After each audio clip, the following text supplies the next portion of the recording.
Alright, so I did just get back from watching Spider-Man Brand New Day. It is crazy that the day has finally come. Like, I've been looking forward to this for so long, and now it's happened. I am going to share my first watch thoughts on the movie, and this will be spoilers galore. Spoiler filled. This is your spoiler warning. If you have not seen the movie yet, save this video and watch it after you see the movie. Okay, to start off, I would say overall, overarching, this movie wasn't quite how I thought it would be, and that's both a good thing and a bad thing. I think that honestly, I did really enjoy this movie. There was a lot of good things about it, a lot of good elements, things that I could appreciate. Not only the movie itself, but the behind the scenes of how it was made and how they did everything. You know, you could really tell the amount of work and care that was put into it. However, I did feel kind of bad because I truly wanted to walk out of this movie being like, oh my gosh, that was phenomenal. Like, that was incredible, life-changing. I loved that movie. And I know that's like setting the bar pretty high. I mean, my expectations weren't quite that high, but like that's what I had hoped for. And I just didn't end up quite feeling that way. And I think it's because I'm just really struggling because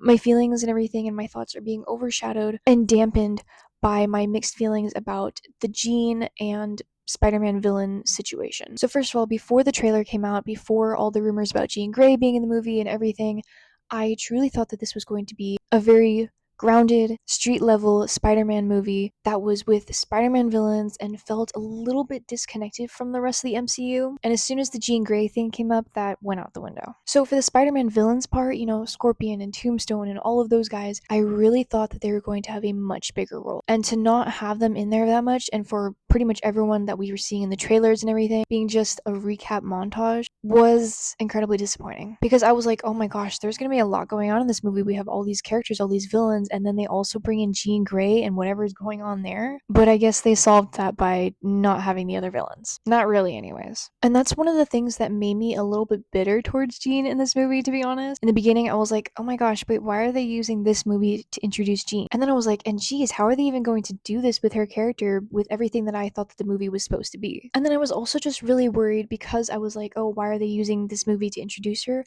Because of my beliefs that this was going to be a very Spider-Man focused and grounded story, I really felt like Jean was going to be kind of overshadowing Peter. And to be fair, my fears didn't exactly come true with that, but I mean, it was really a close one. Also, and I think this might be the last thing that I say about the Jean situation, to be honest, I think that the constant speculation and rumors and confirmations and persistent questioning and denial about who Sadie was playing kind of put a damper on the reveal for me. I was sitting in that theater and they finally revealed that her name was Jean Grey, and instead of being like, oh my gosh, it's Jean, she's in here, it was like, yeah, they did it. That was her. Which was kind of disappointing because it felt like it should have been more epic to me, but it just wasn't. Okay, on to other things.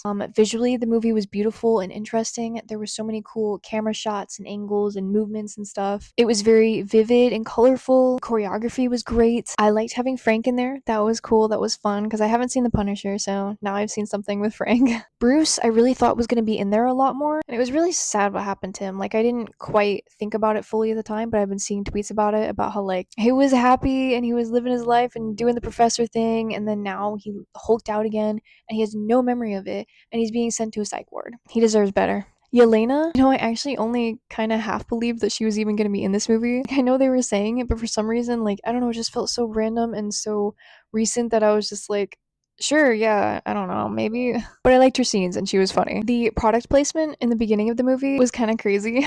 I was like, oh yes, I see all the collaborations here. Oh, there's the very obvious Little Caesars box and the Talkies and the Liquid IV. I didn't really know whether to laugh or cringe. Okay, I know I said I was done talking about Jean, but I forgot I wanted to say that they made a lot of changes to her character and backstory that I wasn't really expecting. Also, her scene with Aunt May was the first time that I actually almost cried. I was definitely feeling really emotional through the whole movie, but surprisingly, I didn't actually start crying.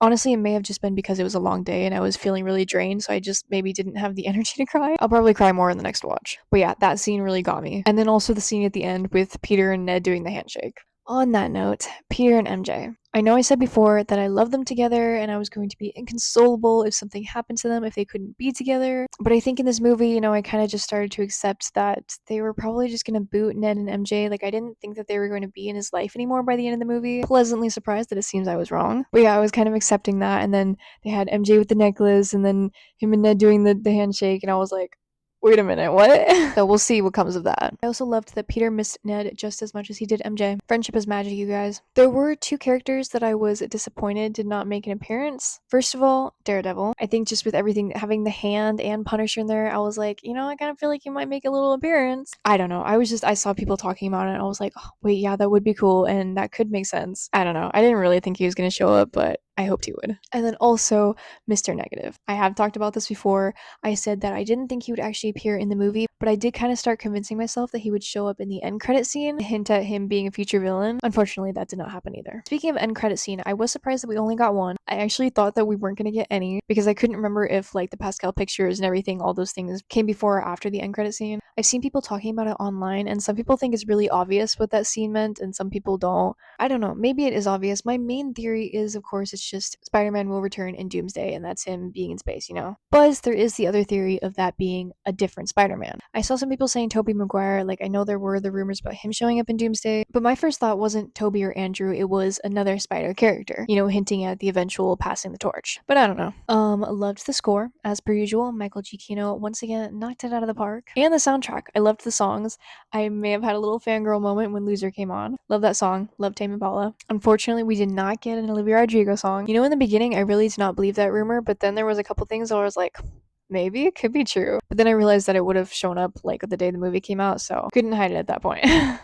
So I think that might be all I have to say right now, all that I can remember at the moment. I know this was a bit of a rambly, word vomity thing. It's probably going to be a pain to edit, maybe even worse for you guys to watch, I'm sorry. But I do plan on watching it more than once, so hopefully at some point I can organize my thoughts better and make a better video talking about it.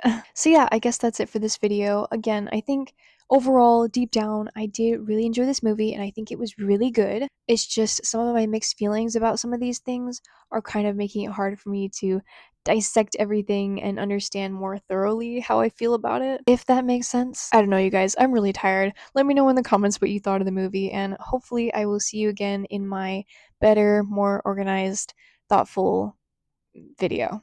Bye!